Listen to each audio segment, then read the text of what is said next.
हाँ जी दोस्तों, अपन चर्चा कर रहे थे राष्ट्रीय आय के बारे में, जिससे अपनी एक क्लास पूरी हो चुकी है, जिसमें अपन ने चर्चा की थी भाई राष्ट्रीय आय की गणना सर्वप्रथम दादा भाई नौरोजी ने की थी। उन्होंने प्रति व्यक्ति आय 20 रुपये बताई थी। और राष्ट्रीय आय का वैज्ञानिक अध्ययन किया था VKRV राव ने किया था। ये अपन ने कल चर्चा कर ली थी। NSO, CSO, NSSO के बारे में अपन ने कल की क्लास में चर्चा की थी। तो अपन आगे बढ़ते हुए आज बात करते हैं GDP के बारे में। GDP किसी देश की घरेलू सीमाओं में एक वर्ष में उत्पादित समस्त अंतिम वस्तुओं और सेवाओं के बाजार मूल्य के योग को सकल घरेलू उत्पाद कहते हैं। तो जीडीपी क्या होती है, इसके बारे में अपन चर्चा करते हैं आज। किसी देश की घरेलू सीमा,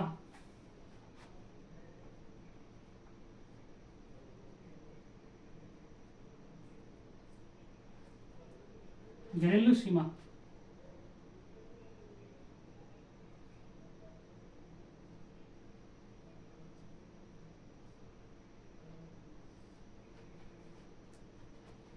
में एक वर्ष में उत्पादित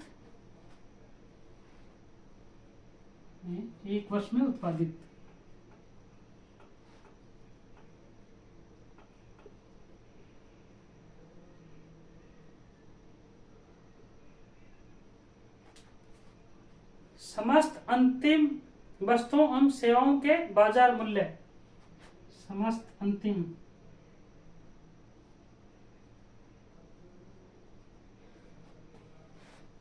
वस्तुओं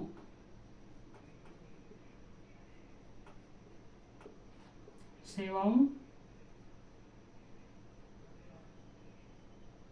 के बाजार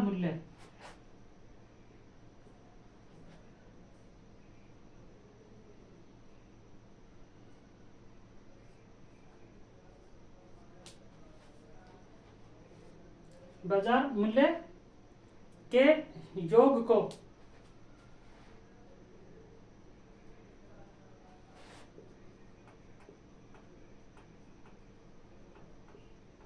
सकल घरेलू उत्पाद कहते हैं।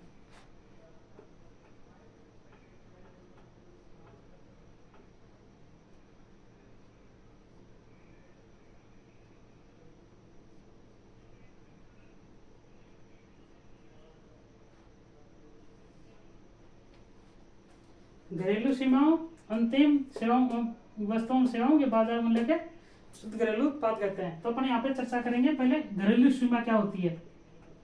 घरेलू सीमा एक देश की घरेलू सीमा, जैसे भारत की है, अपन चर्चा करें भारत के संदर्भ में। इसमें जो राजनीतिक दूतावास हैं, जो अपने देश के राजनीतिक दूतावास अलग देश में, जैसे अमेरिका में चले हैं, चीन में, पाकिस्तान में, अफगानिस्तान में, सभी जगह सभी देशों के राजनीतिक दूतावास होते हैं।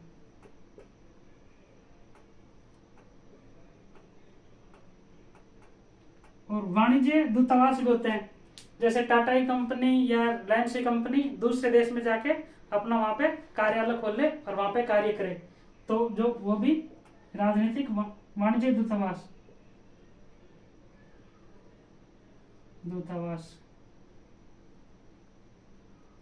और स्थलीय भौगोलिक सीमा, भौगोलिक सीमा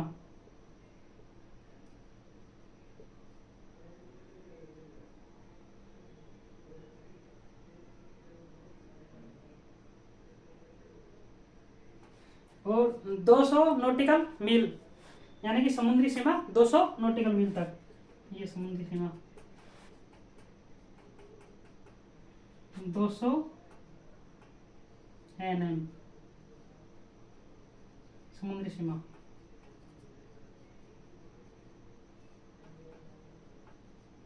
इस समुद्री सीमा में जो जलयान है, वो जैसे जलयान हो गया, ये जलयान हो गया, और जो वायुयान है वो भी वायुयान। तो अपन इसमें लिखते हैं पहले घरेलू सीमा में जो शामिल है उनके बारे में। एक तो हो गई स्थलीय भौगोलिक सीमा, हो गई स्थलीय भौगोलिक सीमा।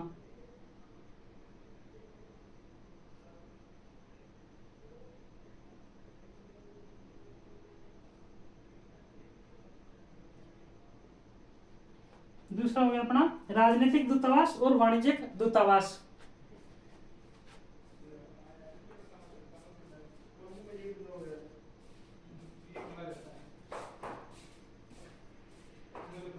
समुद्री सीमा,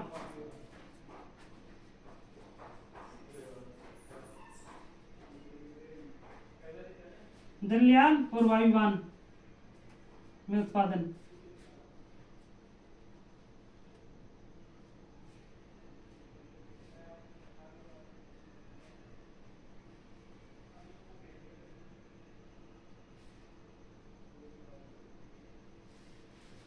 ये घरेलू सीमा में शामिल है ये सभी चीजें। अपन आगे चर्चा करेंगे अब अंतिम वस्तु क्या आती है उनके बारे में।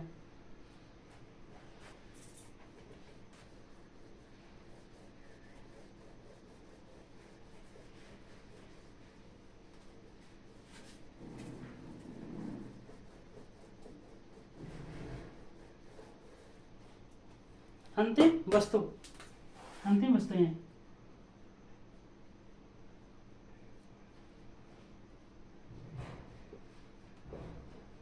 लास्ट की वस्तु, अंतिम वस्तुओं को जीडीपी में शामिल किया जाता है। जो मध्यम वस्तुएं होती हैं उनको शामिल नहीं किया जाता। तो अंतिम वस्तुएं जैसे गेहूं है, गेहूं से आटा बनेगा, फिर इसके बाद में ब्रेड बनेगी। ये अंतिम वस्तु होगी यहाँ पे ब्रेड, और मध्यवर्ती वस्तु होगी इसमें आटा। तो अपन जो ब्रेड है इसको काउंट करेंगे, तो अंतिम वस्तु उसमें है जो उसमें उपभोक्ता के हाथ में आ जाए। जैसे ब्रेड है ये लास्ट में खाने के लिए उपभोक्ता के हाथ में आ जाए, अंतिम वस्तु में उपभोक्ता के हाथ में आ जाए।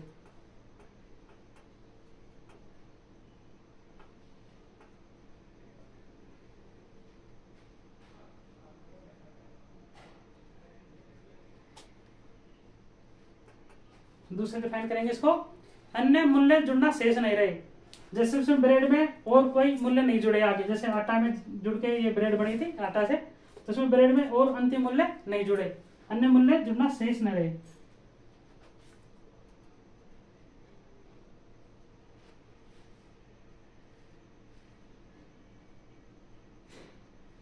शेष न रहे।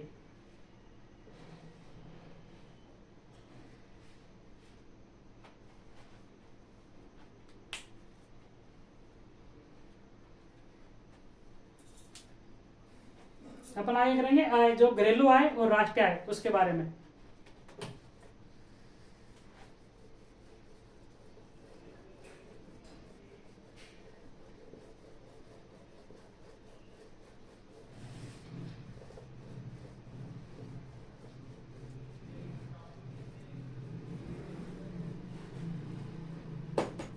आय में एक तो होगी घरेलू आय, हो जाएगी राष्ट्रीय आय।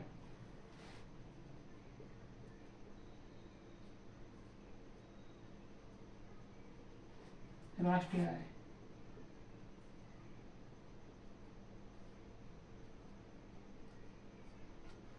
घरेलू में आय में शामिल होंगे जो यहाँ के देशी नागरिक हैं, अपने देश के नागरिक और विदेशी नागरिक दोनों को शामिल किया जाता है इसमें। देशी नागरिक और विदेशी नागरिक दोनों को शामिल,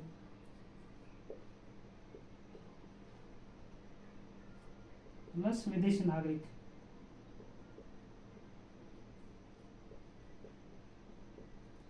जो विदेशी नागरिक अपने यहाँ पे भारत में रह के व्यापार कर रहे हैं, जो यहाँ पे जो कमाई कर रहे हैं उसको भी शामिल करते हैं इसमें, विदेशी नागरिकों को भी। इसमें जो वस्तुएं और सेवाएं हैं उनके बाजार मूल्य को काउंट किया जाता है। वस्तु और सेवाओं,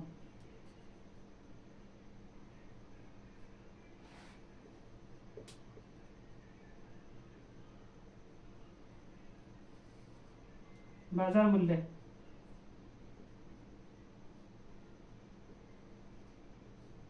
इन सभी के मिलके जीडीपी बनती है अपनी, GDP gross domestic product, GDP में हो गई है। अब जो राष्ट्रीय आय है इसमें अपने जो जीडीपी है, अपनी जो जीडीपी हुई थी उसमें अपन क्या करेंगे, इसमें जीडीपी में जो निर्यात आय है उसको तो जोड़ देंगे, निर्यात आय, इसको तो प्लस करेंगे आय को,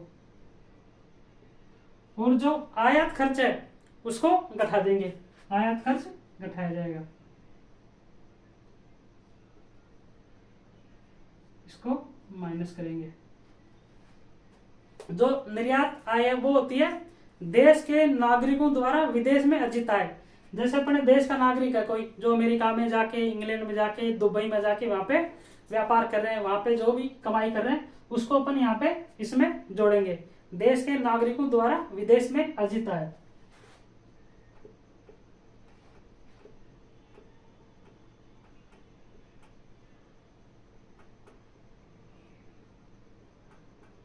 विदेश में अर्जित आय,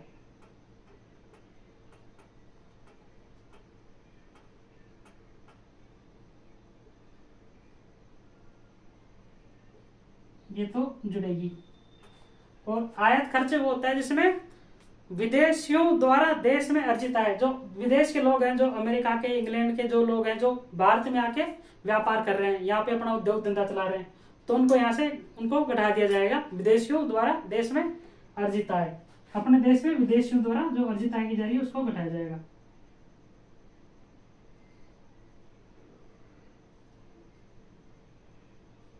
देश में अर्जित आय,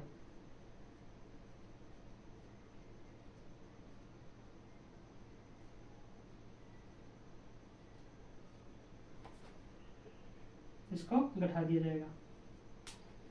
जो इसमें जीडीपी में निर्यात आय जोड़ेंगे, आयात खर्च घटाएंगे, तो अपनों को प्राप्त होगी जो होगी जीएनपी, यहाँ प्राप्त होगी जीएनपी, ये प्राप्त होगी अपन को।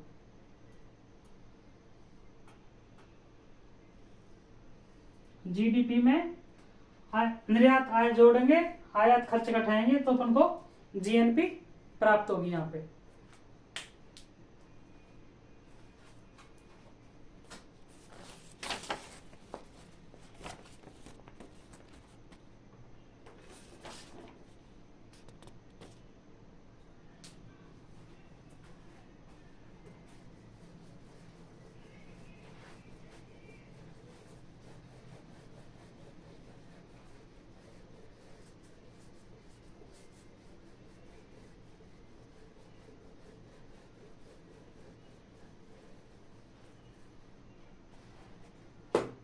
अपन अब चर्चा करते हैं विदेशों से प्राप्त शुद्ध साधन आय के बारे में।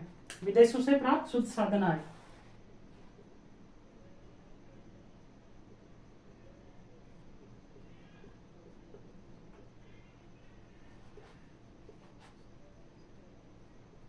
शुद्ध साधन आय,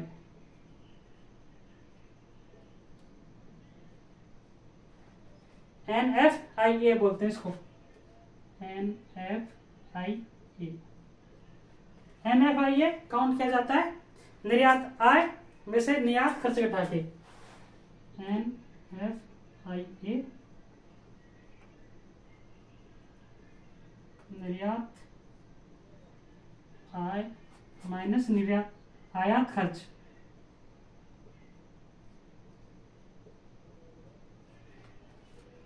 निर्यात आय को अपन करते हैं एक्स से, एक्स मानते हैं इसको बोलते हैं एम, एक्सपोर्ट और इंपोर्ट, एक्सपोर्ट और इंपोर्ट। ये इसमें अपन चर्चा करते हैं जब निर्यात आय ज्यादा हो और आयात खर्च कम हो तो NFIA ये रहेगा पॉजिटिव, इसमें जीएनपी जीडीपी से ज्यादा होती है। जैसे निर्यात आय से ज्यादा हो, आयात खर्च से ज्यादा हो, जिसका मुंह, ये जिस तरफ ये मुंह खुलता है ना ये ज्यादा रहती है, तो ये ध्यान रखो, जिस तरफ ये मुंह खुला है ये ज्यादा होती है। तो निर्यात आय अगर आयात खर्च से ज्यादा है तो NFIA अपनी रहेगी पॉजिटिव, NFIA ये रहेगी पॉजिटिव, और इसमें जीएनपी जीडीपी से ज्यादा रहेगी, जीएनपी ये ज्यादा रहेगी जीडीपी से। अगर निर्यात आय और आयात खर्च दोनों बराबर हो, इंपोर्ट और एक्सपोर्ट दोनों बराबर हो, तो जो NFIA वो रहेगी जीरो, NFIA ये 0। इसमें रहेगा जीएनपी और जीडीपी दोनों बराबर रहेंगी, जीएनपी बराबर जीडीपी। इसको बंद अर्थव्यवस्था भी बोलते हैं, बंद अर्थव्यवस्था। ये क्वेश्चन आया था एएसओ में, बंद अर्थव्यवस्था वाला। इसमें दे रखा था अब जब जीएनपी और जीडीपी दोनों बराबर हो तो क्या रहेगी, कौन सी अर्थव्यवस्था है, तो बंद अर्थव्यवस्था। इसमें क्या होता है, न तो किसी के साथ आयात होता है और न किसी के साथ निर्यात होता है। आयात निर्यात दोनों बंद रहते हैं, न तो आयात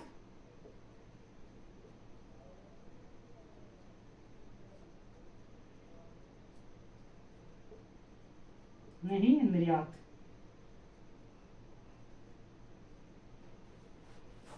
बंद अर्थव्यवस्था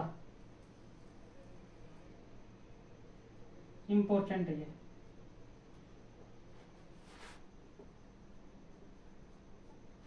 अगर निर्यात आय कम हो, आयात और आयात खर्च ज्यादा हो,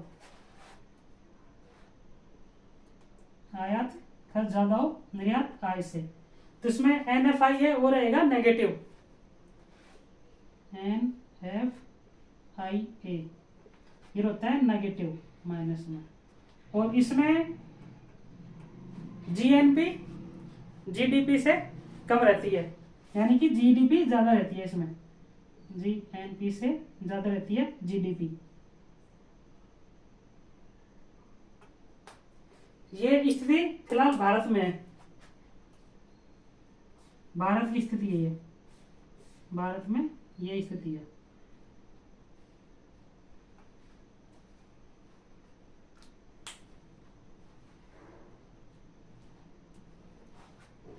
अपन आगे चर्चा करेंगे राष्ट्रीय आय का अर्थ क्या होता है।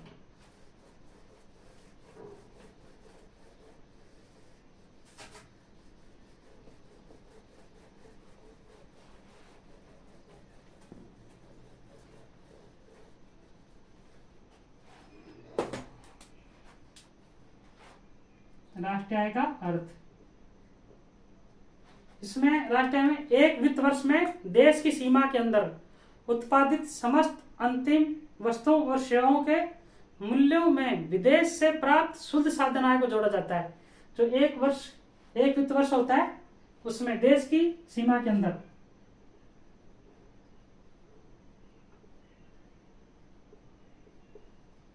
देश की सीमा के अंदर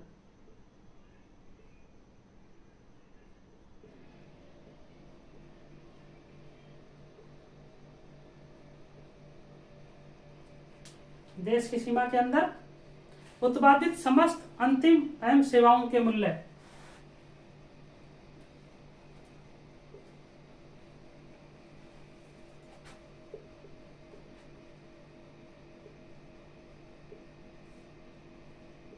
अंतिम वस्तुएं एवं सेवाएं,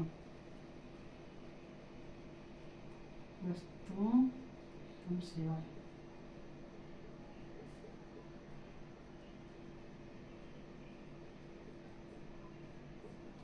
वस्तु एवं सेवाओं के मूल्य में, इसके जो मूल्य में के मूल्य में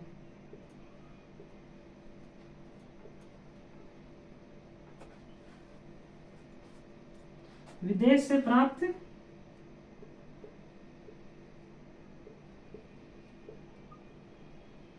शुद्ध साधन आय, शुद्ध साधन आय,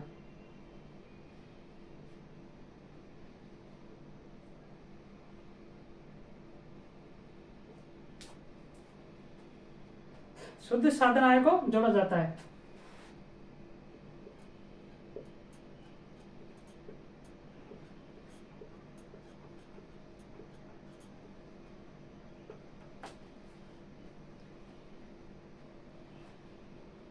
अपन आगे चर्चा करेंगे कि राष्ट्रीय आय में कौन कौन सी चीजें जो शामिल नहीं की जाती, निम्न तत्वों को राष्ट्रीय आय में शामिल नहीं किया जाता, उनके बारे में चर्चा करते हैं।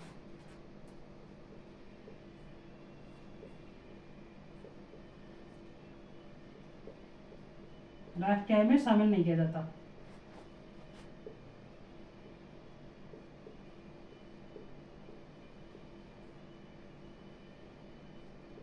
नहीं किया जाता।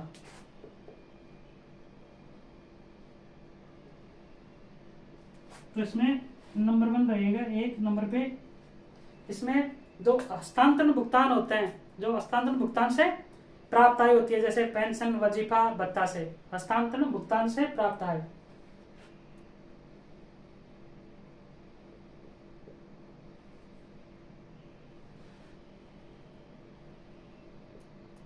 भुगतान से प्राप्त आय,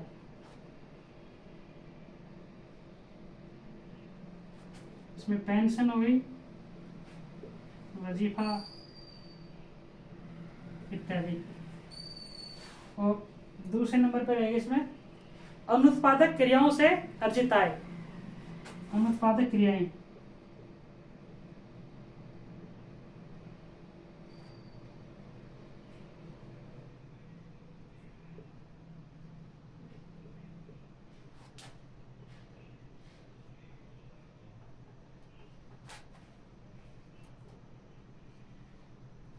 अनार्थिक क्रियाओं से उत्पादित आय। अनार्थिक क्रियाएं होती है ना, जो अनार्थिक, ओनली आर्थिक क्रियाएं हैं वही शामिल की जाती हैं, अनार्थिक क्रियाएं राष्ट्रीय आय में शामिल नहीं की जाती।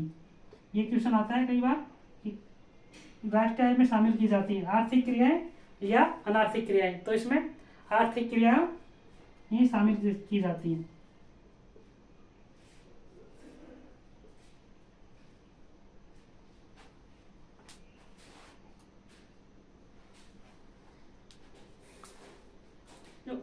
उपेक्षित बाजारों के सौदे होते हैं, जैसे सट्टे से आय, ये भी शामिल नहीं की जाती। अवैध क्रियाओं से अर्जित आय भी शामिल नहीं की जाती। अवैध क्रियाओं से आय, क्रियाओं से आय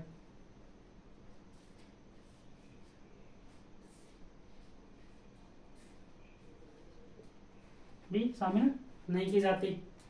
घरेलू कार्य भी शामिल नहीं है इसमें, घरेलू कार्य,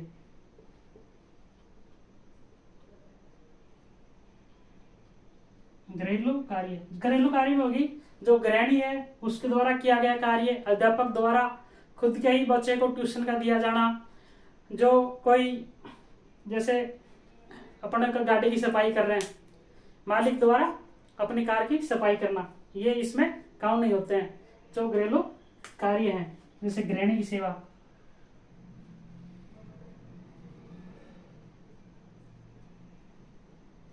अध्यापक द्वारा खुद के ही बच्चे को पढ़ाना,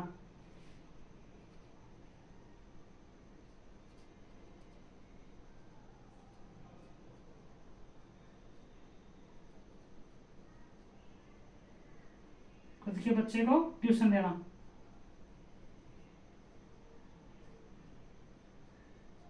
ये राष्ट्रीय आय में शामिल नहीं है।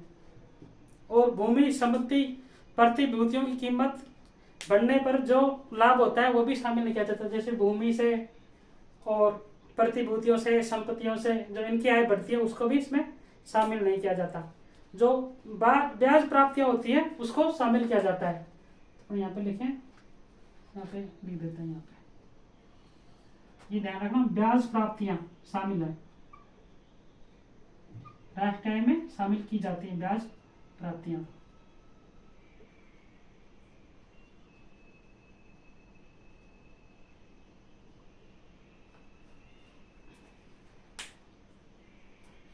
अपन आगे कंटिन्यू करेंगे, जिसमें अपन राष्ट्रीय आय की जो विधियां हैं उनके बारे में कल चर्चा करेंगे। तो अपन आप चैनल को ज़्यादा से ज़्यादा सब्सक्राइब करें और अपने दोस्तों के पास शेयर करें, जिसमें आपको RAS और RS प्री और RPSC ASO इन दोनों का सिलेबस पूरा करवाया जा रहा है। इंडियन इकोनॉमिक्स और राजस्थान इकोनॉमिक्स दोनों कंप्लीट कराई जाएंगी। और आर्थिक समीक्षा की जो अपनी सीरीज है वो कंटिन्यू चली रही है, तो आप वहाँ पे प्लेलिस्ट बना दी गई है, वहाँ पे अपन देख सकते हो। धन्यवाद।